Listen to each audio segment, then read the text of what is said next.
Welcome to this video. This is whatever, maintenance, repairs, whatever. After 500 miles or so, what does a CT look like? But to start things off, I'm finally going to change the exhaust to a new one. Soaked these off with some WD-40 and gave them a turn. This one really didn't want to come. I think I was going to pass out, but it did start to turn. So now it's can come out. Thank goodness for that. Oof.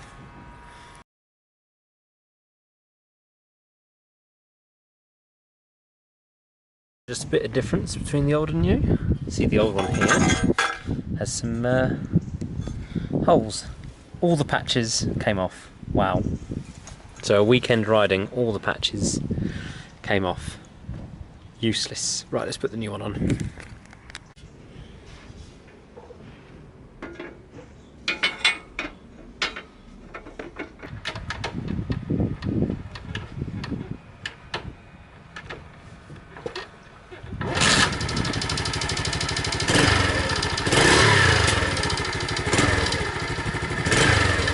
Taking the bike out for a spin.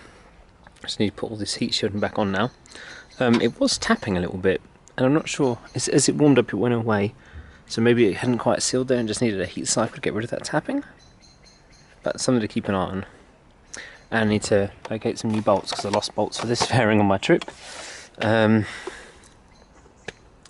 my road trip, and yeah, some other bits came loose, so I need to fix all that because I want to go on a couple more camping trips this year. I'm doing more mileage, probably.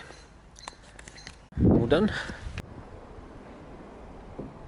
Took the bike out for a quick spin, well not that quick, down to the 1066 bike night. That was probably the best night there, other than my bike myself, and then I went home. Right, so next day, after the bike night, nothing fell off.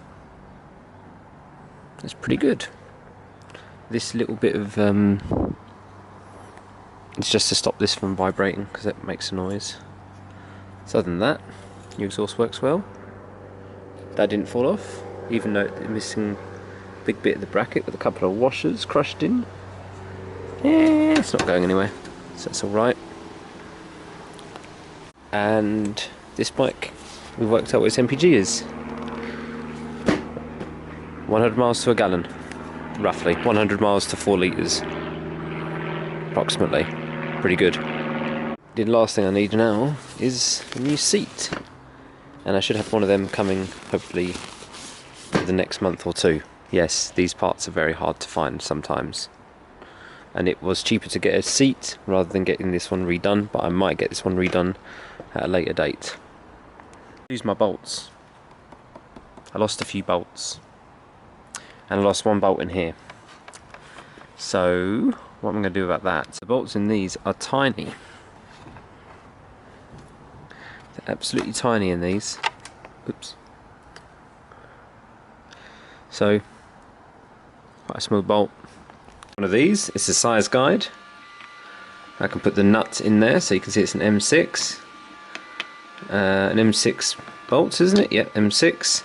And I can see that it's a 5mm nut. So now all I need is, well, I'm not going to order these nuts because they've only got to hold in something, so I'm going to 3D print nuts and 3D print my own nuts and bolts for the fairings. So I need to get some M6 bolts and make sure they're 5mm long, and that should, I can make them 6mm long actually, it doesn't really matter.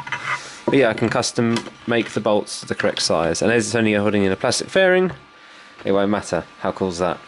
Printer, printing off hard drive bays today. And it's not that long now until I go away again on the Honda CT, and I won't need to keep using metal paste on the exhaust now, which is great. So yes, CT is now ready to go off on another adventure, which will be not long at all. Anyway, that's it. Thanks for watching the video, and I'll catch you in the next one. Thank you again for the support of the patrons. If you care to support the channel on Patreon, you know, links below. Whatever. Thanks. Bye.